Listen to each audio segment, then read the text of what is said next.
The Arctic is a treacherous and dangerous landscape, and it's the setting of a harrowing true story by Buddy Levy of shipwreck, disaster, and survival in the early 20th century. Welcome to Viewscapes, stories from Washington State Magazine, connecting you to Washington State University, the state, and the world. I'm Larry Clark, editor of the magazine. In this episode, Levy, an acclaimed adventure writer and instructor at WSU, talks with magazine associate editor Adriana Janovich about his latest book, Empire of Ice and Stone, The Disastrous and Heroic Voyage of the Karluk. Hi, this is Buddy Levy. I'm a professor of English and creative writing at Washington State University in my 33rd or 34th year. I can't exactly remember anymore. And I'm the author of Empire of Ice and Stone, which is my 8th published book. And tell us a little bit about what the book is about. Sure. Empire of Ice and Stone is about the Canadian Arctic expedition of 1913, and it's the second of what is going to end up being a trilogy of Arctic disaster narratives that I'm writing. The first one was called Labyrinth of Ice. It came out in 2019, and then I followed up with this amazing story, which is subtitled The Disastrous and Heroic Voyage of the Karluk. And it is a remarkable, riveting shipwreck on the ice and survival story. How did you first come upon the story of the Karluk? Before I wrote Labyrinth of Ice, which came before Empire of Ice and Stone, I had gone on a trip to Greenland way back in 2003. And during that time, I was writing about a blind adventurer who was doing an amazing race across Greenland, southeastern Greenland. And while I was there for a couple of weeks, I met this fascinating and accomplished Norwegian woman adventurer. And during the course of our getting to know one another, she told me about this man named Fridtjof Nansen, who is one of Norway's most fabled and revered explorers. And I read a book of his called The First Crossing of Greenland. And after I came home from Greenland in 2003, I read Nansen's book, The First Crossing of Greenland, and then I read this book called Farthest North that he wrote. And these took place in the late 1800s.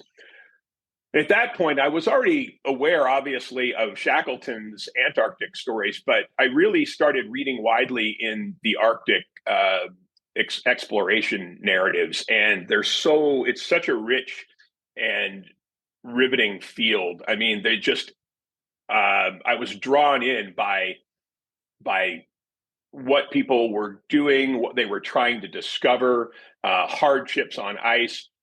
And I think oddly, and at kind of a personal level, I grew up in a ski town, Sun Valley, Idaho. It's about 6,000 feet above sea level. And my father was a Nordic skier and ski racer way back in the 1950s.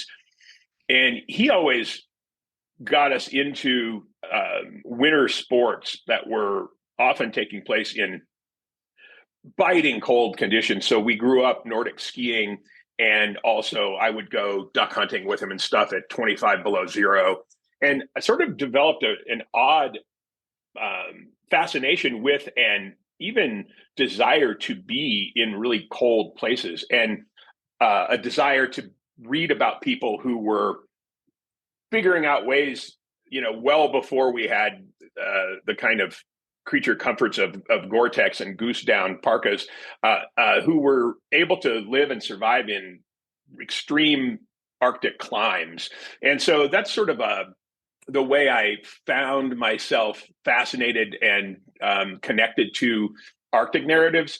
But when I was researching for Labyrinth of Ice, which took place between Ellesmere Island and Greenland, I actually stumbled onto this story about the Canadian Arctic expedition and the Karluk, and I kind of shelved it and put it in a file somewhere, thinking, wow, this is really an amazing story, but I don't have time to delve into it too deeply right now. And then after I finished Labyrinth of Ice, and it was quite successful, I have to say, and it won a couple of awards, and my editor at St. Martin's Press said, hey, you seem to have a knack for this storytelling, and you're developing a pretty good audience. Are there any other stories in this vein and realm that you want to run by me? And so I, luckily had saved these articles and files, and they were just sort of the general story. And at that point, I started immersing myself in the Canadian Arctic expedition of 1913 to 1918. And what I found was this really compelling story of shipwreck and disaster and survival. And then I thought, okay, well, let's figure out how I can tell this in the way perhaps that I was able to tell Labyrinth of Ice, meaning that I try to get readers on the ice themselves, on the page, on the ice, and create a kind of armchair Arctic experience.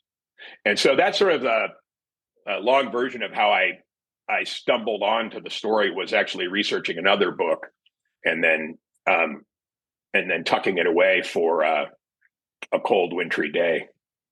I love it when reporting on one story leads to reporting on another story. Yes.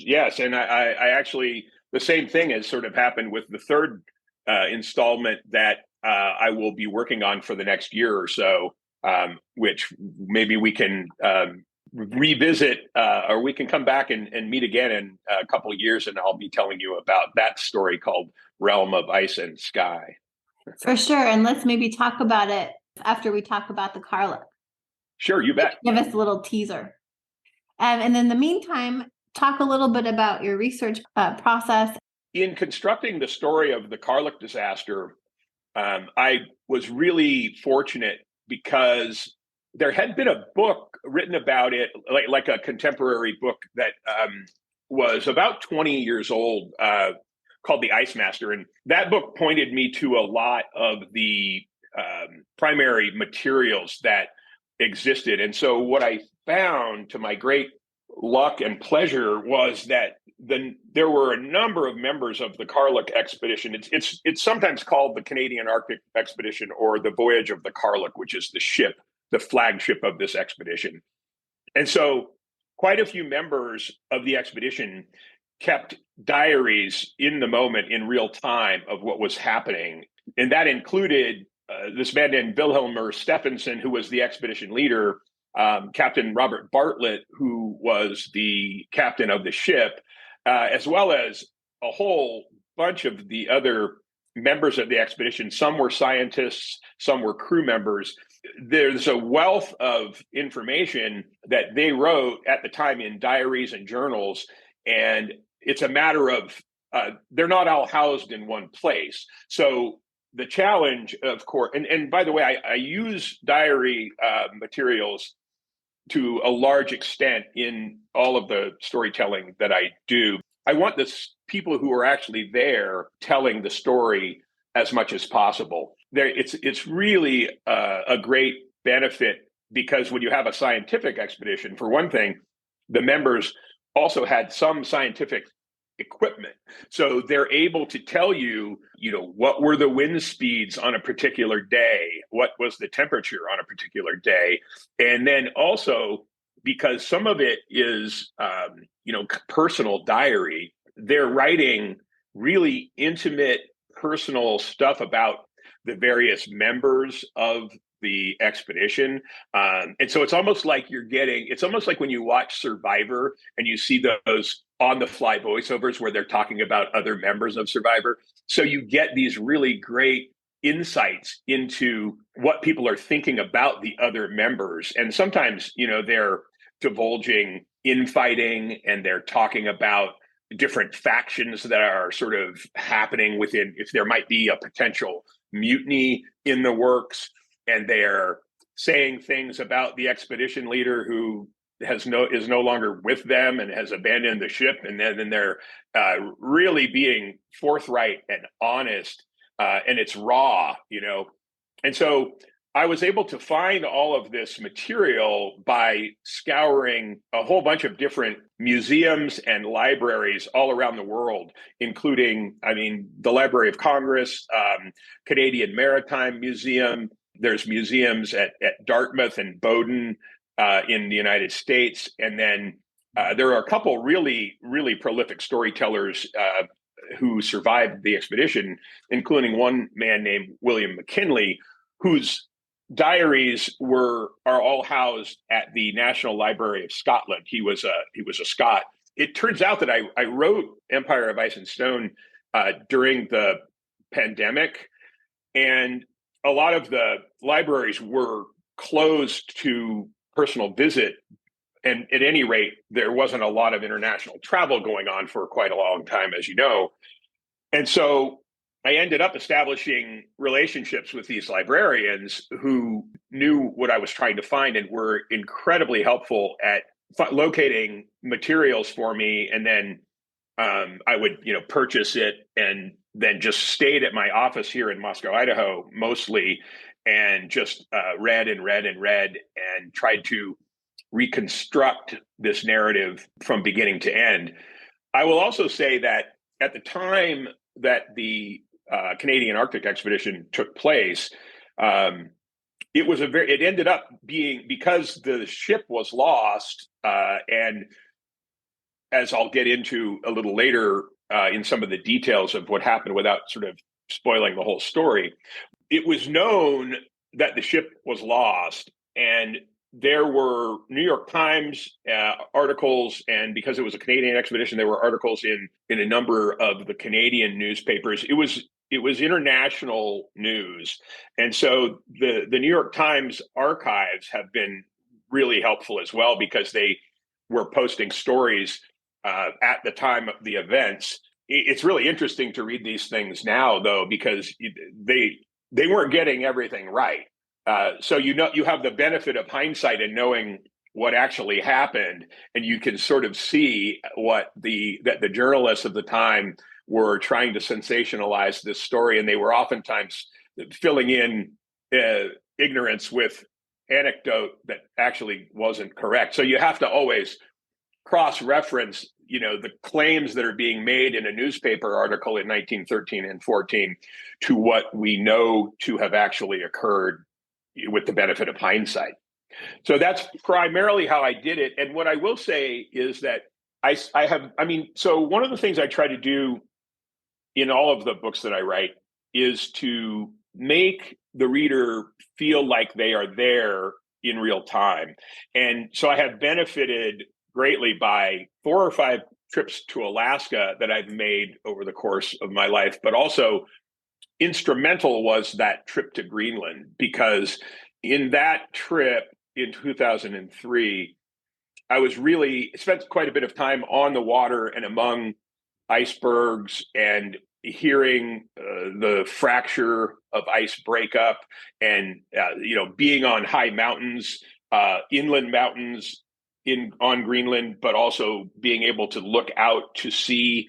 And that has been really helpful in my ability to transport the reader to that place and really feel like I got it right. Like, feel like they are there on a floating ice floe in the middle of the Arctic Ocean. That's very important to me.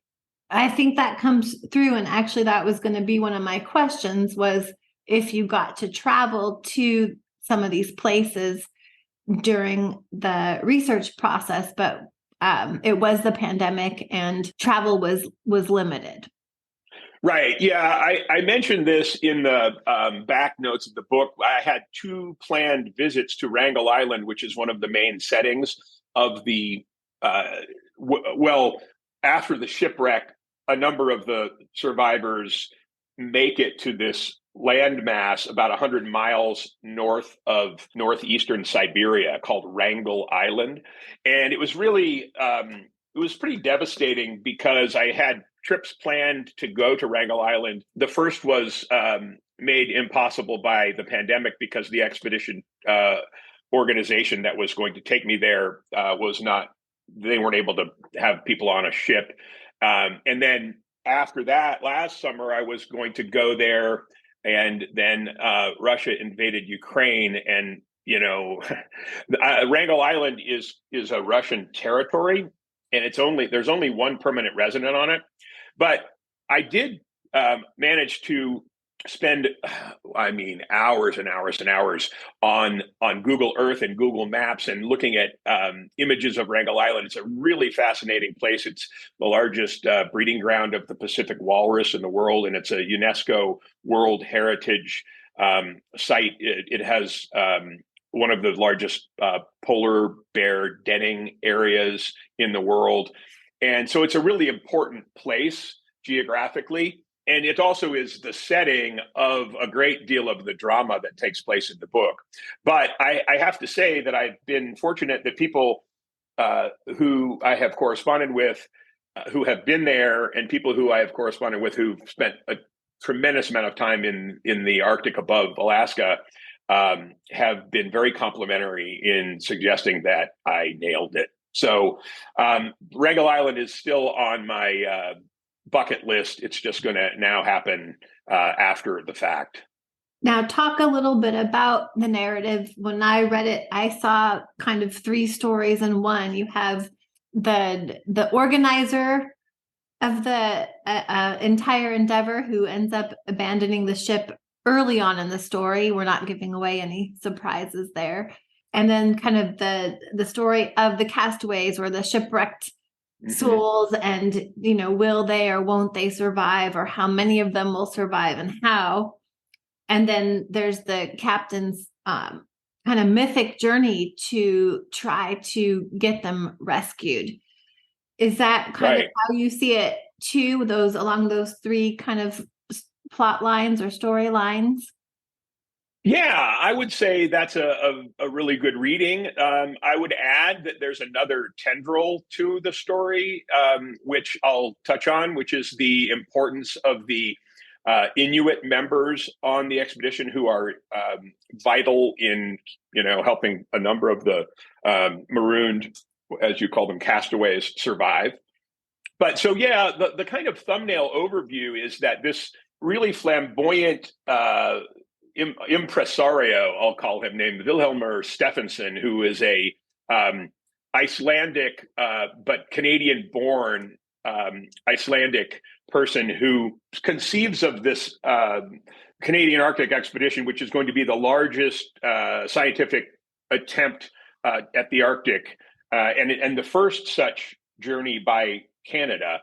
And so this guy, Vilhelmer Stephenson, comes up with this idea to try to go look for unknown lands north of the Beaufort Sea, above Alaska and Canada. And he ends up putting this trip together a little bit haphazardly, I would say. He has returned from living in the Arctic for about 4 years prior, and he puts together an expedition in a number of months, which, it usually takes years to really put together an expedition of this magnitude, where they have over 20 scientists from all over the world and a crew and 3 ships, ends up being 4. This guy, Vilhelmer Stephenson, he ends up enlisting a very well-known sea captain from a famous Newfoundland family called the Bartletts of Brigus, Newfoundland. And this guy, Captain Robert Bartlett, has already established himself as being probably the preeminent ice master, ice navigator in the world. So he took Robert Peary in a ship called the Roosevelt near the North Pole a few years prior to this expedition, and he's famous and also really well respected. So Stephenson gets Bartlett to be the captain of the flagship, which is called the Karluk. They all meet, meaning the scientists, Captain Bartlett, they meet in Esquimalt, British Columbia, where the ship is going to take off and head north through the Bering Strait and up to northern Alaska, get more supplies, more ships, and then the plan is to all go to this place called Herschel Island, which is way over above northern, sort of at the border of northern Alaska and the Yukon. And then once they get to Herschel Island, the plan is to divvy up all the equipment and the ships and put the right scientists. There's two like prongs of the expedition, the northern and southern parties, and then from there set off on this voyage. Well, in 1913, in August, the weather ends up being sort of harsher than anyone has ever seen in recorded history. And so before they ever even make it to Herschel Island, not that many weeks into the journey, all the members are on a bunch of different ships, and the wrong members are on the Karluk, and the Karluk gets encased in ice. It's called being beset. Captain Bartlett had taken the Karluk some miles off of the Alaskan coast, and they end up encountering heavy fog, and they are battling these encroaching ice flows. And what ends up happening is that the ice forms around the ship and essentially freezes it in. Now, this isn't entirely uncommon. It had been done before. That man I mentioned, the Norwegian Nansen, actually intentionally encased his ship in the ice to determine where the Arctic drift would take him. But he had the good sense to do this in a ship that he specially made called the Fram. And the Fram was designed with a hull that was rounded in such a way that when the ice enclosed around it, it lifted it up onto the ice and it didn't crush the ship. The Karluk, as it turns out, was no such ship. They become encased in the ice, and then about a month or so, 6 weeks of drifting, Stephenson, the expedition leader, who is also on the Karluk, tells everyone that he's going to take three of the scientists and a couple of the Inuit hunters that they have hired on near Barrow, Alaska, and go on this caribou hunt. They're only at this point maybe 10 or 15 miles off of land, but the ice is very dangerous and breaking up, and there are open leads all around. So it's not an entirely safe move. And Bartlett is not so supportive of the caribou hunting idea, but he's not the expedition leader. He's just the hired captain of the ship. So what ends up happening is that Stephenson takes these members, and 2 days after he leaves the ship, an intense storm occurs with gale force winds and fog and snow, and the ship is blown away, and Stephenson ends up on an island not far off the northern coast of Alaska. And at that point, he looks for the ship for a few days, but it's moving at about 30 miles a day to the northwest at this point. So Stephenson makes the decision to just go find land and then write to the Canadian government and say, in what must have been a very embarrassing letter to have to write, I've lost my expedition, because the other ships, he doesn't know where they are. There's two other ships, the Alaska and the Mary Sachs. So now he's on land. The Alaska and the Mary Sachs are somewhere, he doesn't know where, and the Karluk is gone. And then you're right. So the story ends up following what happens to the members of the Karluk, because that ship drifts for months encased in ice. And I cut back and forth between what Stephenson is doing and what the members of the Karluk are doing.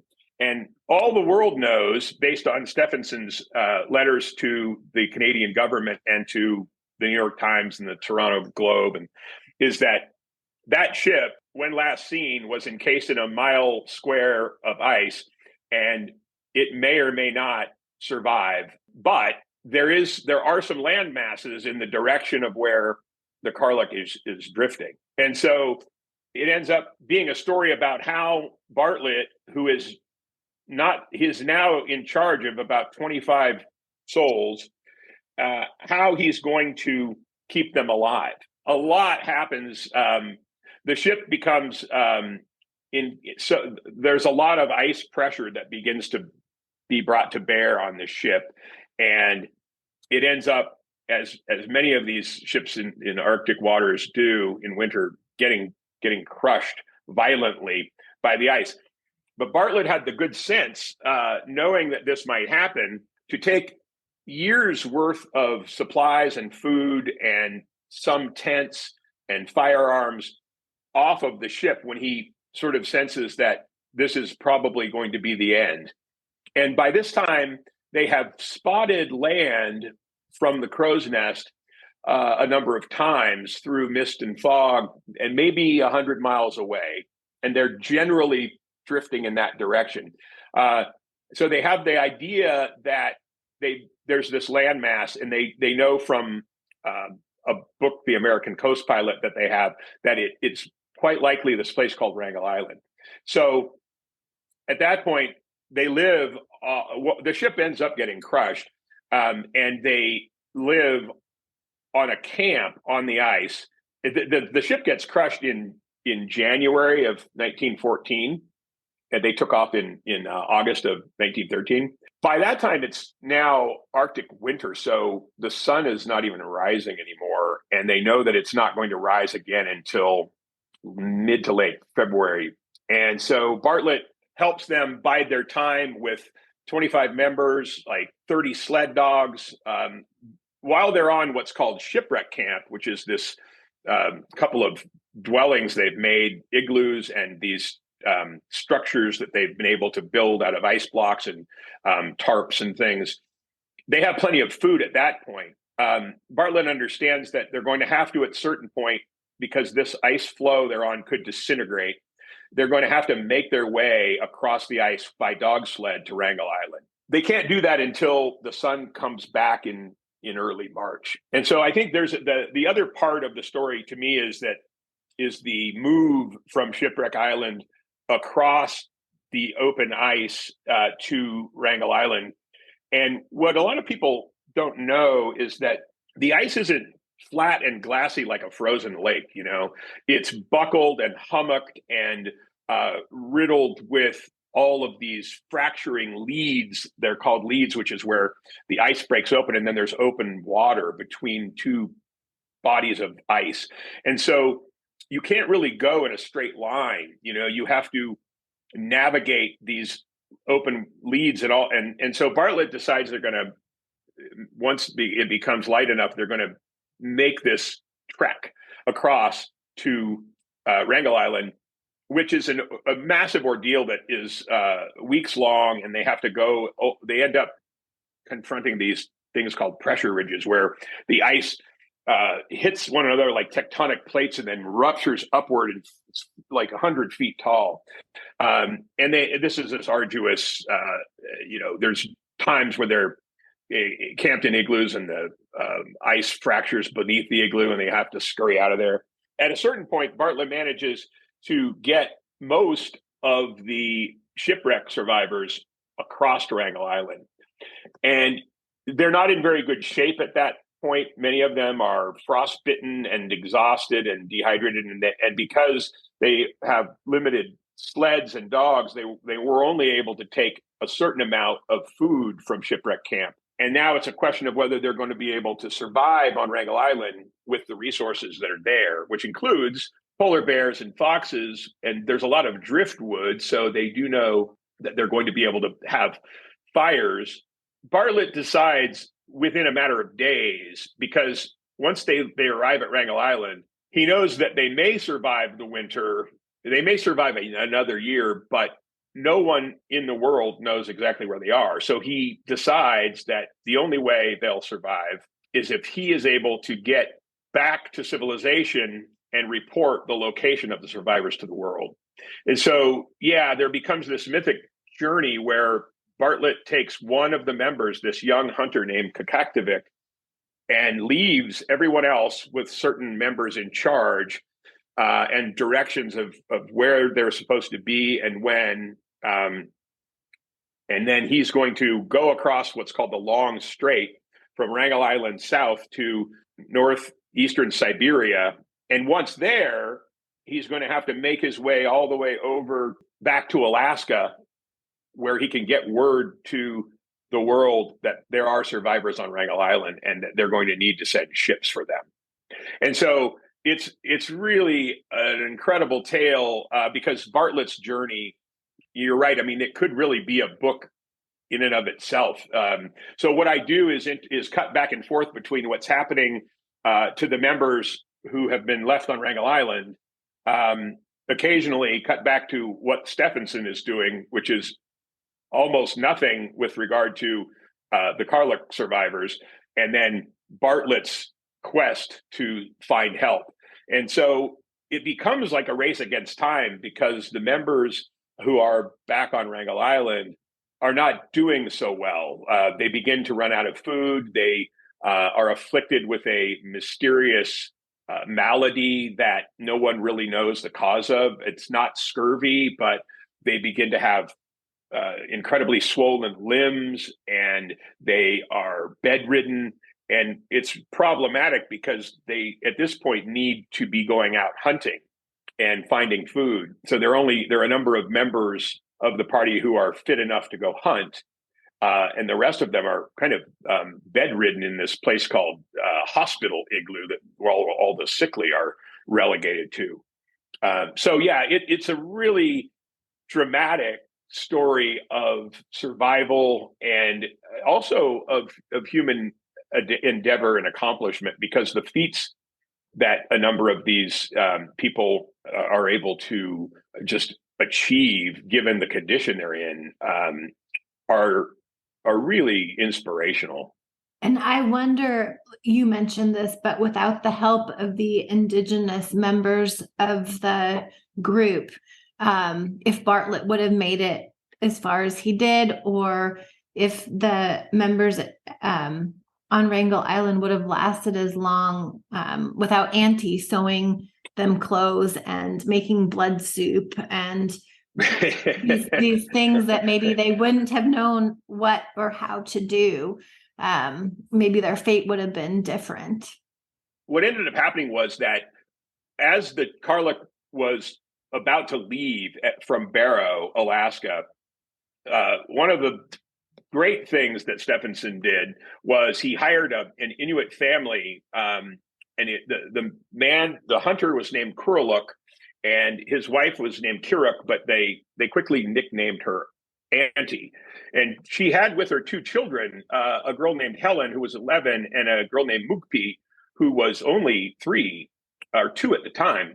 And Auntie was hired on to sew. She was an expert seamstress and knew how to sew boots out of bearded seal, ugruk, and also was an expert at making parkas out of skins that they had brought along.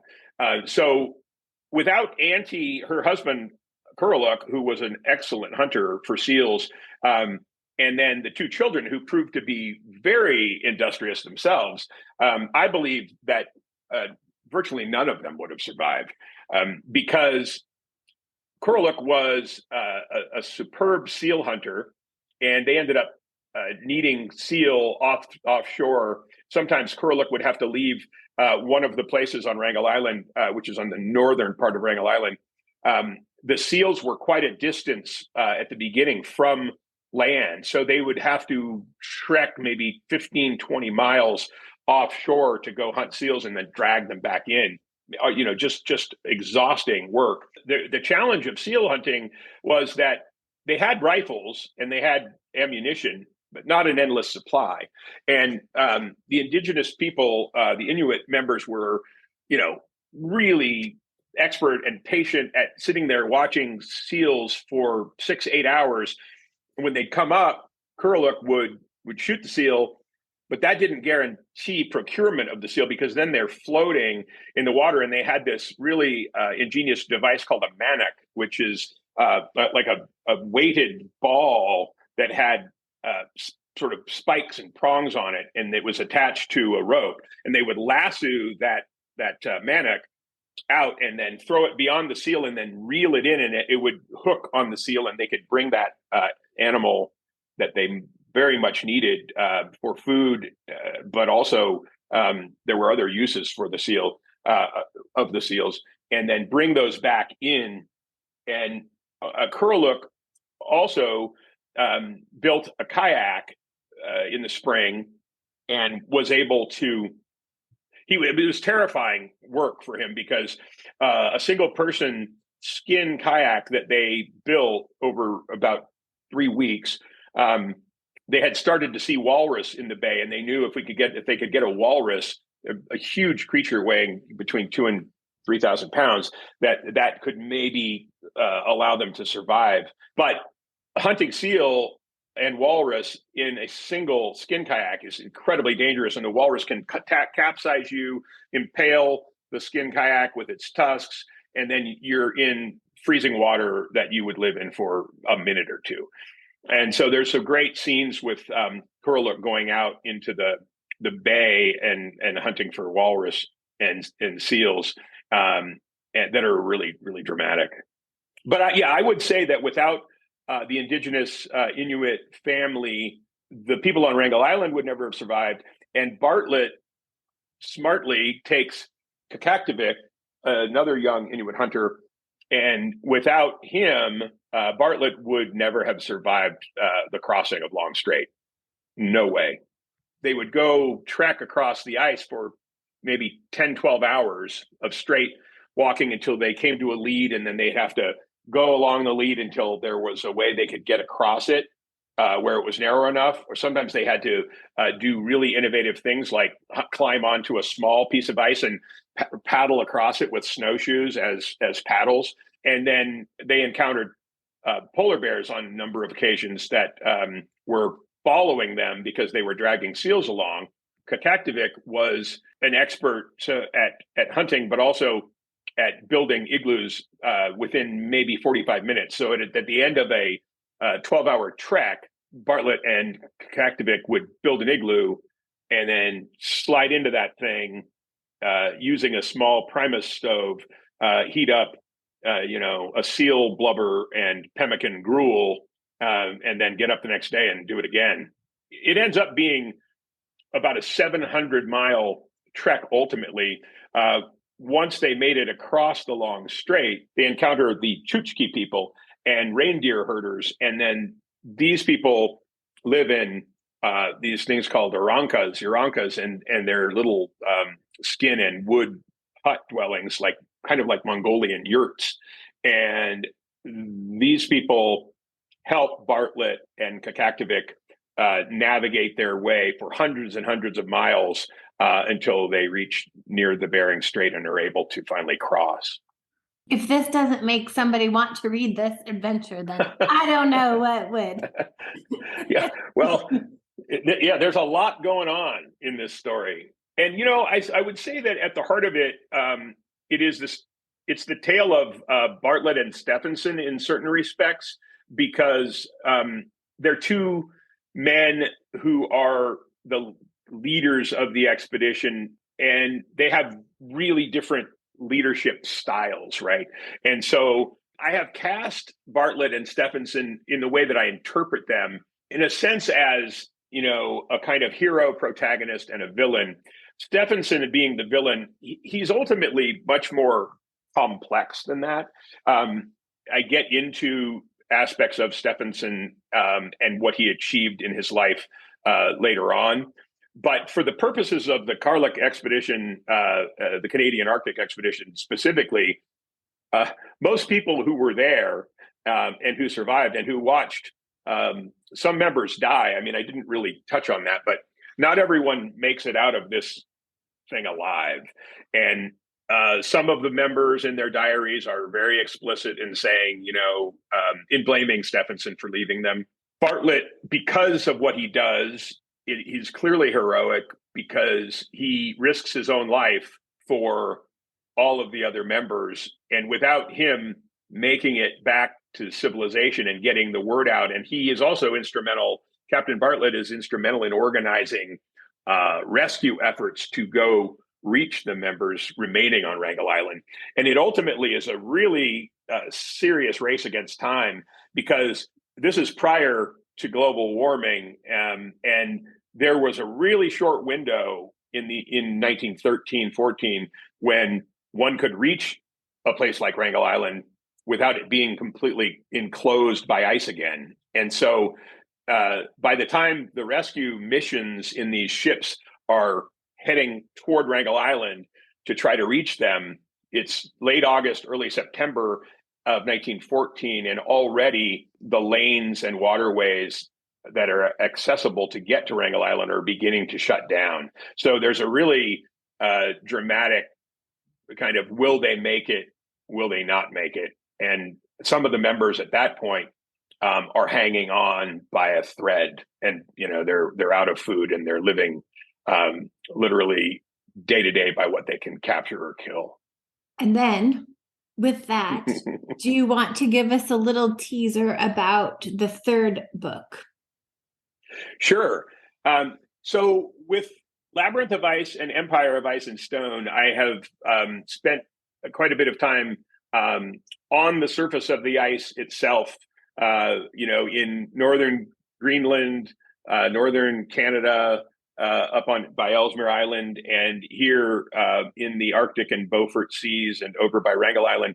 And while I was researching Empire of Ice and Stone, I came across a story that I almost could not believe, which was that in 1905, an American named Walter Wellman had attempted to reach the North Pole by airship or blimp.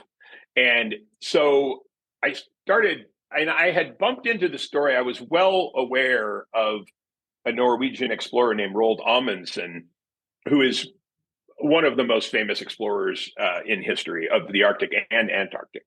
And I had seen a story about that Roald Amundsen had actually gone over the North Pole in an airship, which is the term used to describe a semi-rigid dirigible, kind of like a blimp, but their structure slightly different in their interior framework.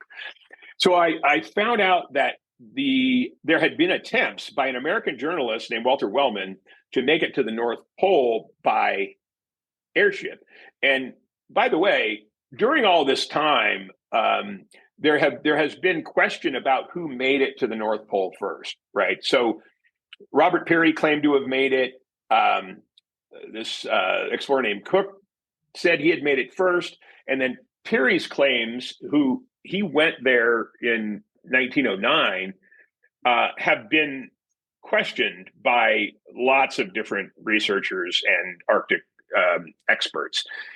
So in 1905, Walter Wellman attempted to go to the North Pole by airship. He crashes and burns and doesn't make it. But about 20 years later, Roald Amundsen and an Italian successfully navigated over the North Pole and all the way to Alaska in an airship.